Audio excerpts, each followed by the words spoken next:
standing cold, alone, and naked next to a river in a strange, foreign country. I wanted to scream, but I couldn't. My words were caught in my throat. I'd never been so scared in my life.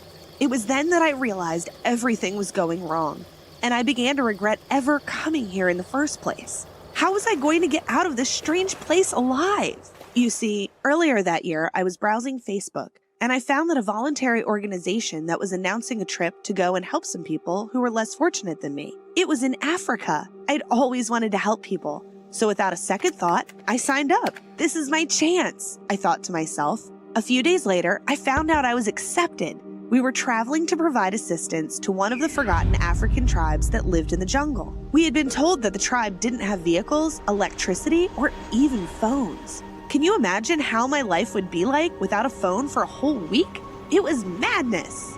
I believed that it would be an amazing experience, and I was very excited to finally be able to help others. But in reality, things turned out to be so different than I imagined. For starters, the journey was unbelievably long. We traveled by plane, then we got on trucks for a while, then finally walked our way to our destination. And that wasn't even the worst part. Not in my worst nightmares did I imagine that there were people living the way that this tribe was living. They were living right in the middle of nowhere. When we finally arrived at our destination, we were greeted by someone from the tribe. They spoke in Maasai, and they barely spoke any English. But still, they were kind and excited by our visit. They hit the drums and performed their special dance. After only a few minutes, I was dancing and singing with them. Suddenly, all the dancing and singing stopped, and they brought a huge wooden plate that was filled with pieces of raw meat, and they wanted us to eat with them. But what exactly did they want us to eat? It was raw meat. I screamed in disgust. I could never eat that, but Sally, who was one of the volunteers, looked at me in all seriousness and said, "You have to eat. If you don't eat it, they will consider it an insult." It was in no way a good start to the trip, but it was nothing compared to what was waiting for me. On the next day, I got to meet the children of the tribe and spent the day with them. But there was something that caught my eye. There was a little kid named Quanti who didn't talk with the other kids and preferred to stay out of sight. He definitely made me curious about him. I found out later that Quanti was an orphan. His parents went hunting one day and never returned. Poor Quanti. He didn't deserve what happened to him. I felt the need to get closer to that kid. I approached him and told him in a very few simple words, "I have come a long way to meet you. I hope I can be your friend." Quanti suddenly came close to me and said, "Friend?" I smiled, and he smiled back. You might think that things were starting to get better, but what happened next had me put my life on the line. Since there were no bathrooms, we had to go to the river to bathe. So at the end of the day, I carried my stuff and went along to bathe in the river. I put my stuff by the bank. I took off my clothes and went into the water, which was ice cold, by the way. But guess what happened next? When I was done, I couldn't find my clothes. They were simply gone. Oh God, who would do such a thing? And more importantly, how would I get out of the water naked? I didn't even have a towel to cover up. I was so very, very scared. But luckily, one of the girls who came on the trip with me came running over when she noticed what happened. She lent me a dress so I could get out of the water. I was positive that no one else had been in the water with me. But when we started walking back towards the tribe, I heard a sound of movement coming from the river. I looked around, but nobody was there. I thought I was imagining things, and that some animal was responsible for the vanishing of my clothes. But what I discovered when I returned back to my tent had me shocked. My stuff. They were lying on the ground in front of my tent. I thought that maybe the cold water of the river had made me sick, but I was sure that what happened next while I was sleeping wasn't a hallucination. Suddenly, I felt as if someone was getting closer and closer to me. I felt them standing right over me. I could almost hear the sound of their breathing. I couldn't remove my blanket to look at them, so I stayed covered and scared until the sun began to rise. It was only then that I could no longer hear the sound of that person breathing. In the morning, I told one of my friends what happened. She laughed and said, "They must be ghosts."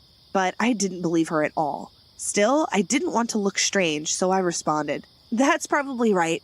They're probably just ghosts. Maybe the clothes event was just a bad joke by someone. But was the person who stayed with me in my tent all night long a joke as well? I didn't think so." and I don't think that anyone would believe me if I told them what had happened. I got out of my tent the next day only to find Quanti standing there. When he saw me, he ran towards me and hugged me. I was really in need of a hug at that moment. I felt so worried and scared. I looked into Quanti's eyes and said, "Thank you for being here with me in this weird place. I feel like I want to cry so hard. If it weren't for your lovely smiling face, I could no longer go on with what I came here to do." Quanti did not understand what I said, but he said, "Quanti is friend of Kathy," which was my name. So I laughed and said, "Yes, Quanti is a friend of Kathy." I spent my whole day trying to call my father, but there was no signal where I was. Needless to say that there was no electricity as well. It wasn't long before my battery died. I got out of my tent, sat alone, and started to cry hysterically. But Quanti then came and sat next to me without saying a word. It might seem odd, but that child was like an angel, accompanying me since the day I arrived at that weird place. On the next day, we had to distribute food packages according to a list that I had with me. The last box was for a woman who lived a little further away from the tribe. I was told she was a witch who spent most of her time throwing spells to protect the tribe from evil spirits that inhabited the jungle. After I heard that, the thought of visiting and meeting her excited me, but I never expected to see what I saw when I went to where she lived. Her front yard was full of animal skulls. I couldn't believe it. Her tent was also made up of animal skins that had writings with weird letters written all over them. I thought to myself, that could definitely be the spells that everyone told me about. But what really sent a shiver down my spine the most was the bells hanging outside her tent that rang as the wind blew. I didn't feel so good there, and I wanted to get out of there as soon as possible. I shouted, "Hey, is anybody here?" But no one answered. I placed the box on the front of the tent and turned around to leave. But when I turned around, I saw someone hiding behind a tree. I thought it was her, so I said, "I brought you some stuff, but you didn't answer." But no one responded. Fear took over me, and I hesitantly asked, "Who is there?" But again, there was no answer. I asked 2 or 3 more times, but no one answered. I was shaking like a leaf, and I didn't know which way to go. Whoever was hiding behind that tree was probably the same person who had been following me and messing with me from the start. I tried to stay calm and go back to where I came from, but with every step that I took, I kept hearing their steps following me. Finally, I looked behind me, but there was nobody there. I got very anxious and shouted, "This is not funny!" But no one responded. I was literally living a nightmare. I started to run towards the woods. I was crying so hard that I could no longer see where I was going, but I kept on hearing the sound of feet stepping on the dry leaves that were covering the ground everywhere in the forest. I tried to lose whoever it was behind me, but instead, I got myself lost in the woods.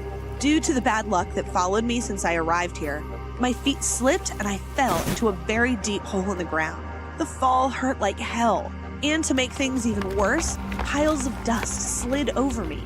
I tried to stand up, but it turned out that I had broken my leg. I panicked. I was alone in the middle of nowhere and nobody knew where I was. I was doomed. There was no way around it. Was it evil spirits that chased me? I started to scream for help, but it wasn't long before I gave up screaming as I knew that I was very far away from everybody else. The sun started to go down and I was still stuck in that hole. As the night started to fall, I was positive that no one would come to save me. I desperately called one last time. But even my guardian angel wasn't there to save me from the evil spirits. Or was he? Something inside me kept telling me that Quanti would appear at any moment. I had been laying in that hole for hours when I heard a faraway sound. Yes, what you are thinking is true. They came to save me.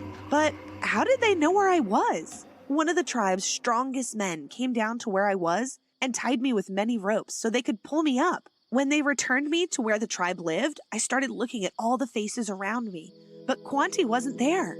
I couldn't find him anywhere. Sally approached me and asked me what happened. I told her the truth about what I was dealing with since I arrived at that place. I told her that I felt like I was being stalked since I arrived, and then when I got done distributing my packages, I felt that there was someone watching me. I told her that I got lost in the woods because I was scared and was trying to escape from whomever was stalking me and that I still didn't know who he was. Suddenly, Sally burst into laughter, and I couldn't understand why. When she was finally done laughing hysterically, she wiped the tears of laughter off her eyes and said that Quanti was the one who followed me everywhere, and that he was the one who went back to the tribe and told them where I was. How naive I must have been. How I didn't think about that from the beginning. It made perfect sense. Quanti was the one that I would find around me all the time. Thank God that Quanti was there when I fell into the hole. If it weren't for him, I would have become food for the animals in the woods. But why would Quanti do what he did? I asked Sally to bring Quanti to me, but before she moved a muscle, Quanti entered the tent and said, "Quanti is here.